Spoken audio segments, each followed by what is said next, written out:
नमस्कार. आज आपण एका अशा सणाबद्दल बोलणार आहोत जो फक्त कॅलेंडर पुरता मर्यादित नाही, तर तो थेट आपल्या मनात उतरतो. हो, तो सण म्हणजे होळी. चला या सणाच्या रंगात आणि अर्थात जरा खोलवर शिरूया. अच्छा, जर कोणी विचारलं की होळी म्हणजे नेमकं काय काय येतं बरं आपल्या डोळ्यासमोर? बरोबर. बहुतेकदा हीच उत्तरं मिळतात नाही का? रंग उधळणं, पाण्याचे फुगे, खूप सारी मस्ती आणि हो, बुरा ना मानो होली है म्हणलं की सगळं काही माफ. पण खरंच होळी म्हणजे फक्त एवढंच आहे का? नाही, अजिबात नाही. होळीचा अर्थ यापेक्षा खूप खूप खोल आहे. तर मग होळीची खरी मुळं कुठे आहेत? ती आहेत एका खूप जुन्या आणि शक्तिशाली कथेत, भक्त प्रल्हाद आणि त्याची आत्या होलिका यांच्या गोष्टीत. ही कथा आपल्याला हजारो वर्षांपासून एकच गोष्ट सांगत आली आहे की शेवटी विजय हा चांगुलपणाचाच होतो. आणि याच कथेचा सगळ्यात महत्त्वाचा भाग तो म्हणजे होलिकेचं दहन. आता बघा, ही काही फक्त लाकडं जाळण्याची प्रथा नाहीये, अजिबात नाही. खरं तर ही आग आपल्या आतल्या नकारात्मकतेला जाळण्याचं प्रतीक आहे. आपल्या मनात जो काही मत्सर आहे, राग आहे, अहंकार आहे, त्या सगळ्याची राख करण्याचा हा दिवस आहे. बरं, होलिकेची राख झाली, वाईट जळून गेलं. मग दुसऱ्या दिवशी काय?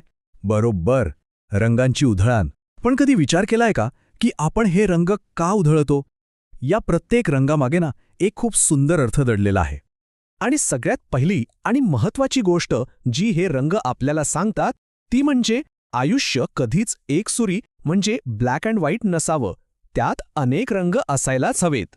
बघा ना, प्रत्येक रंगाची स्वतःची एक भाषा आहे. जसं की लाल रंग तो आहे प्रेमाचा, हिरवा रंग आपल्याला नवी आशा देतो, पिवळा रंग तो तर आनंदाचाच प्रतीक आहे नाही का, आणि निळा रंग मनात एक प्रकारची शांतता घेऊन येतो. म्हणजे थोडक्यात काय? तर हे रंग म्हणजे दुसरं तिसरं काही नसून आपल्याच भावना आहेत. आणि होळी हा त्या भावनांना मोकळं करण्याचा, त्यांना मुक्तपणे व्यक्त करण्याचा दिवस आहे. आता भावना आल्या म्हणजे माणसं आली, नातेसंबंध आले. होळीचा हा एक खूप महत्त्वाचा पैलू आहे. हा सण फक्त रंगांचा नाही, तर नाती जोडण्याचा आणि महत्त्वाचं म्हणजे एकमेकांना माफ करण्याचाही आहे. आणि यातूनच आपल्याला एक इतका मोठा संदेश मिळतो जो आजच्या जगात खरंच खूप गरजेचा आहे. तो म्हणजे अहंकार आपल्या नात्यांपेक्षा कधीही मोठा असू नये. होळी आपल्याला हेच तर शिकवते. खरं सांगायचं तर होळीची सगळ्यात मोठी देणगी काय असेल ना, तर ती म्हणजे एक रिसेट बटन. हो, आयुष्याला एक फ्रेश स्टार्ट देणारं, सगळं काही नव्यानं सुरू करण्याची संधी देणारं एक बटन. मग वापरायचं कसं हे रिसेट बटन? खूप सोपं आहे. चला तर मग जुने वादविवाद विसरून जाऊया, मनात साठलेली जुनी दुःख सोडून देऊया, आपल्या डोक्यावरची मनातली जुनी ओझी त्या होलिकेच्या अग्नीत जाळून टाकूया आणि मग नव्या ताज्या रंगांनी आपलं आयुष्य पुन्हा एकदा रंगवूया. पण थांबा, हा इतका सुंदर, इतका प्राचीन सण आजच्या काळात साजरा करताना आपल्याला काही गोष्टींची काळजी घेणंही तितकंच महत्त्वाचं आहे. परंपरा जपायची आहे, पण जबाबदारीने. म्हणजे काय? तर काही सोप्या गोष्टी लक्षात ठेवूया. केमिकल रंगांना नाही म्हणूया आणि नैसर्गिक फुलांचे रंग वापरूया. मस्ती तर करायचीच आहे, पण कुणाच्या इच्छेविरुद्ध नाही, त्यांच्या मर्यादांचा आदर करूया. एक गोष्ट नेहमी लक्षात ठेवली पाहिजे की स्वातंत्र्य म्हणजे स्वैराचार नाही. आणि शेवटी होळी आपल्याला एक खूप मोठी आशा देऊन जाते. ती सांगते की आयुष्यातला अंधार हा कधीही कायमचा नसतो.